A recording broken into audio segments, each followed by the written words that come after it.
Alright, hello and welcome. So today we are going to be revisiting Gara, as it was brought to my attention that I have not talked about Gara on YouTube since like before she got nerfed essentially, and since then she has been buffed, so it's definitely worth talking about here.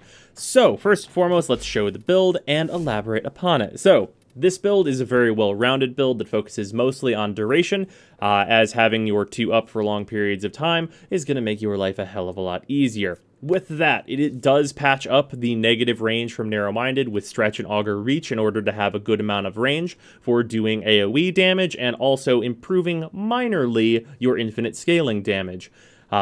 Besides that, having 130% strength at least is very important in that you want to get to the 90% damage reduction from your 2.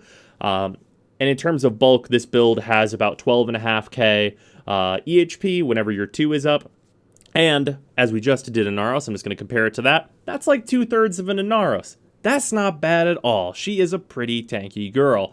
So go over arcanes real fast. Aegis is incredible on any Warframe that has DR, and she has 90% of it, making this really, really good, as you are essentially restoring 600 EHP per second for 20 seconds when this is active. That's probably not necessary for me to go over that's a good amount of regen to be getting, unlike 60. When you multiply that by 10, it gets a lot better. Energize is here for any energy troubles you might have, though usually this build doesn't have them as long as you are using Xeneric. And with that, there is one other build I'm going to talk about really quickly, which is the gigantic AoE build. So this is for maps like Hydron and doing low-level clears where you can clear like the entire map in like 2 seconds with your 4 and your 1 together, which we are going to go over how that works.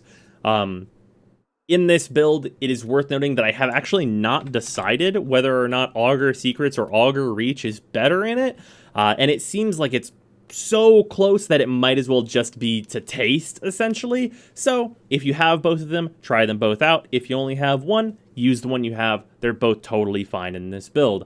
Outside of that, like, the thing that I find to be really important when running Gara now is having max efficiency. Being able to cast a lot is a thing you definitely want to do. Or have the ability to do, rather, because the more you cast, the stronger you get. And to go over that, let's talk about her abilities really quick. So Shattered Lash, first and foremost, this scales with melee mods, which is crucial to her.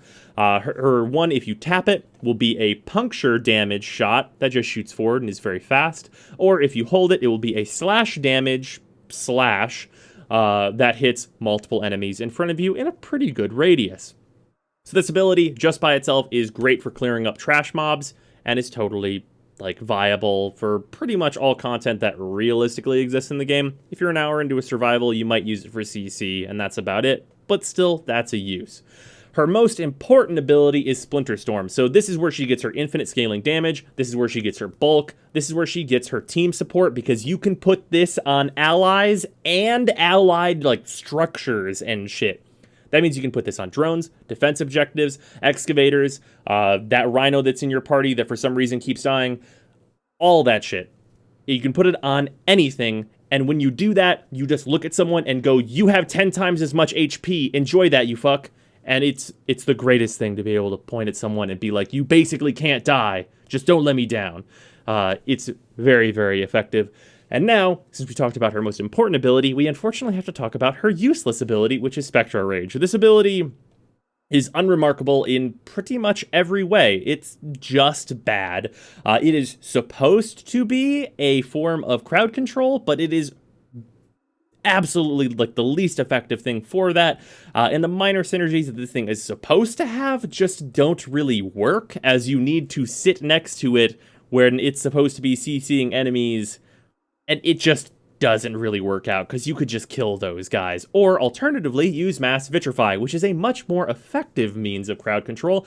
And this ability is where all of your combo stuff comes in.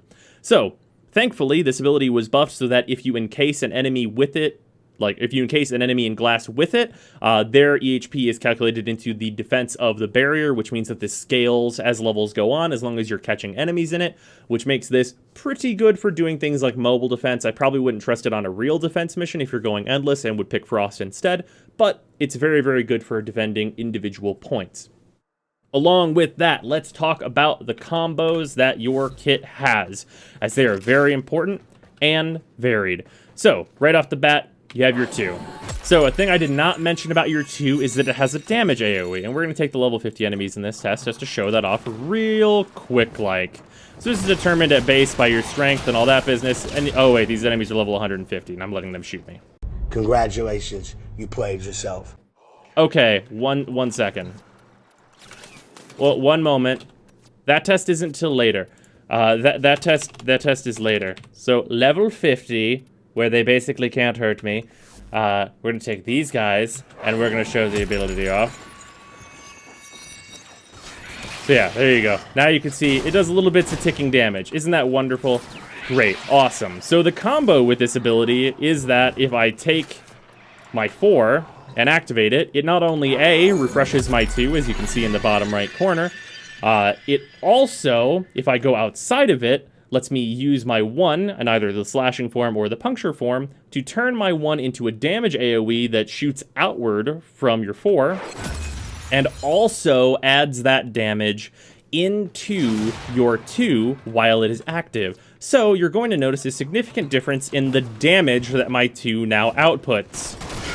It has become a kiss of death now, because it added all of the damage that is in my 4 AoE whenever I combine my 4 with my 1.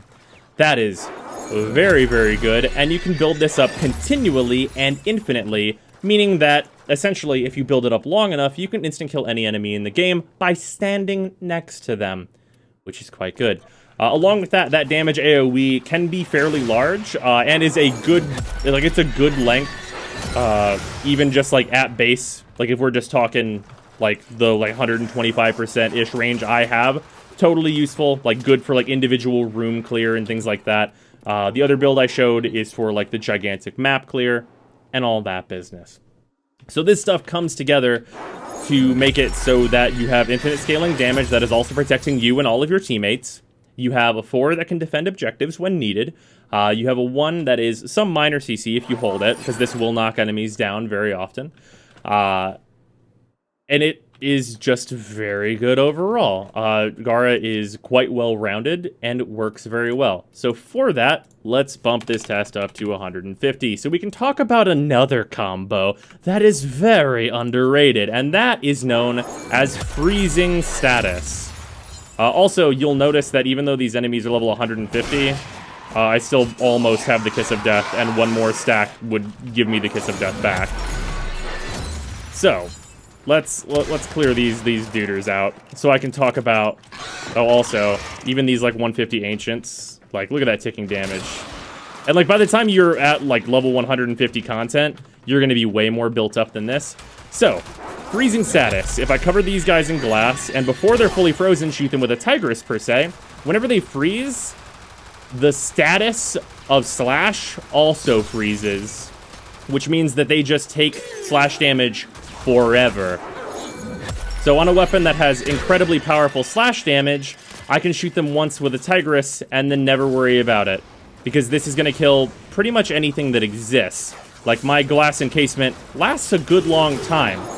So, yeah, that's pretty good. Like, even one shell each into these bombards, for example. Like, look at that damage go.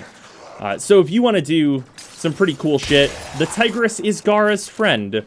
It's worth noting that this ability works exactly the same way, or this freezing of statuses works the exact same way with Frost's 4. It's just harder to do because there's not the slow period of where they are becoming encased in glass and they're slowed, so they're still susceptible to statuses. So that's a really cool combo that you can do, and it's incredibly effective at pretty much all levels. So yeah, that's Gara.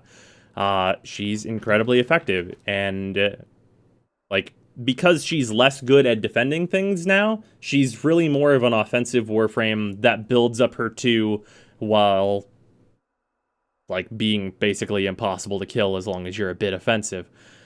But yeah, also for anyone wondering why I chose the Casa War, it's because the Casa War, I formatted it and I wasn't really using it for anything else because I think that Zaw polearms are just better, and this has enough range to open boxes pretty easy.